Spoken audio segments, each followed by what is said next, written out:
Hold on to your hats, Britain, because Sir Keir Starmer's latest climate agenda could have Britons paying an even steeper price than anyone anticipated.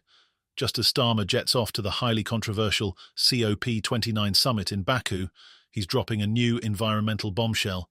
He's poised to introduce the most aggressive emissions target yet, one that critics say could crush working-class families with soaring energy bills, restrictive green mandates, and job-killing industry changes. And here's the twist. Starmer's not asking taxpayers to foot the bill for this climate mission. He's demanding private sector giants step up and pay their fair share. But wait, there's a dramatic twist.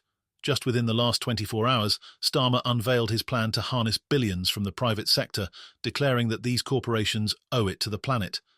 But as some praise him for rallying green investments, others see it as a desperate gamble that risks national energy security, jobs, and household budgets.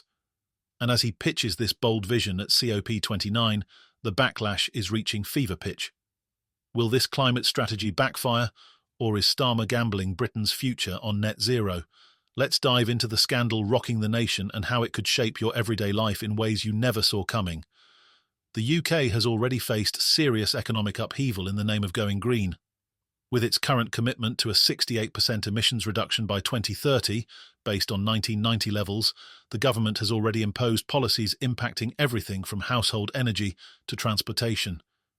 But as the COP29 summit looms, Starmer's aiming even higher, reportedly pushing for an 81% reduction target by 2035. If set in motion, it would demand a sweeping transformation of Britain's economy, and critics warn that average citizens and struggling industries could pay the price. In fact, this environmental policy shake-up follows stark advice from the government's own Climate Change Committee, which urged the UK to up its climate game. The committee recommended a more rigorous emissions target to drive down fossil fuel use, increase reliance on renewables like solar and wind, and push even harder on insulating homes and phasing out new petrol vehicles. But here's the shocking part. Starmer's latest push isn't just about green energy. In an unprecedented move, he's targeting the private sector to foot much of the bill, insisting that corporations now have an obligation to pay their fair share toward Britain's environmental overhaul. This announcement comes as Starmer confirmed no additional taxpayer funds would be committed beyond the existing £11.6 billion allocated to international climate financing through 2025. With no new public money on the line, Starmer's plan hinges on massive private sector contributions. He believes companies should bear the responsibility for building a greener future, a stance that's already stirring fierce debate across the country. As Starmer takes the stage in Baku, he's expected to champion this approach, casting it as the UK's chance to lead on climate and prove its global green credentials.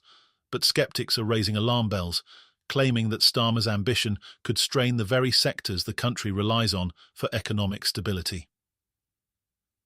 Jacob Rees-Mogg, one of the policy's fiercest opponents, has gone on the offensive, accusing Starmer of pandering to what he calls climate fanatics at the expense of British families and industries.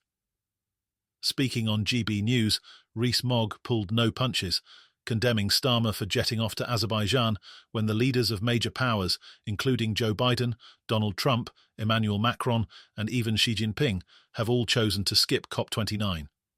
"You might say they're Bakuing out," Rees-Mogg quipped, but his message was anything but light-hearted. He warned that Starmer's fixation on green commitments could shackle the UK with unsustainable costs and harm the very people the government claims to protect. For Rees-Mogg and other critics, Starmer's climate agenda is out of touch with the reality many Britons face.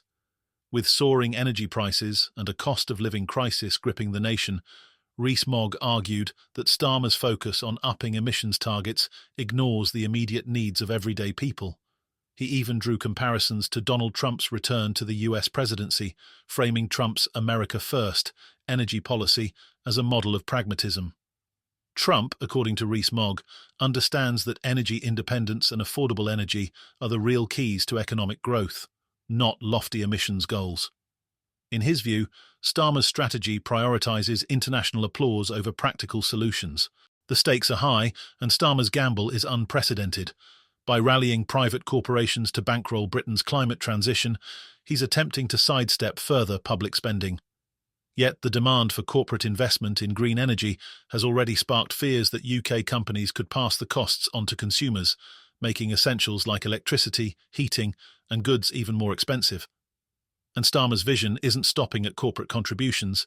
He's also unveiled plans to incentivise green job creation in historic industrial hubs, coastal communities, and oil and gas towns, aiming to revitalise areas that have been left behind economically.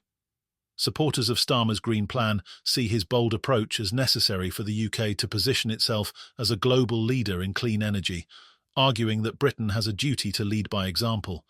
And to some, his push for private investment marks a refreshing shift, reducing reliance on taxpayer funds and signalling that big business must play a role in tackling climate change. But for many critics, these ambitions sound like hollow promises with potentially damaging consequences. They warn that incentivizing corporate contributions won't shield everyday citizens from bearing the ultimate costs of these green targets. In short, Rees-Mogg and others believe Starmer's approach is naive, risky, and ultimately a costly burden for the UK to bear. And Rees-Mogg isn't alone in questioning Starmer's environmental crusade. Energy experts argue that a high-stakes push for renewable energy may backfire, especially as the UK remains deeply reliant on fossil fuels to meet current demands. With gas prices at record highs, moving too quickly toward renewables could leave Britain vulnerable to energy shortages and rolling blackouts. Meanwhile, other nations like Norway are leaning into fossil fuel production, maximising North Sea oil and gas output to ensure affordable energy for their citizens. In this context, critics say the UK's aggressive climate targets are setting it on a collision course with reality. As the COP29 summit unfolds, Starmer's climate strategy faces mounting scrutiny both at home and abroad. Will his bold emissions targets serve as a beacon of leadership, or are they an overreach that could push the UK to the brink of economic strain? Rees-Mogg contends that Starmer's vision aligns the UK with climate fanatics, rather than focusing on the real needs of British citizens. In his words, Starmer's policies threaten to cripple industries, drive up household costs, and weaken Britain's competitive edge, all while the Prime Minister focuses on building his international image as a climate crusader. Adding fuel to the fire is the emerging backlash from citizens who feel abandoned by the relentless push for green policies at the expense of economic pragmatism. Many Britons are already struggling to keep up with rising costs of heating and electricity. Under Starmer's new plan, some worry that costly mandates for green technology will become unavoidable, further straining families who are trying to make ends meet. For these critics, Starmer's climate agenda is less about preserving the planet and more about promoting a political image, leaving everyday people to pay the price. So, what does this mean for the future of Britain? Will Starmer's green gamble yield a cleaner, more prosperous future, or is he setting the country up for economic hardship and social division? With his eyes on international acclaim, Starmer seems undeterred by the pushback. But as the fallout from COP29 continues, only time will tell if his vision will propel the UK to the forefront of environmental leadership or plunge it into a costly and controversial experiment that may leave the country divided.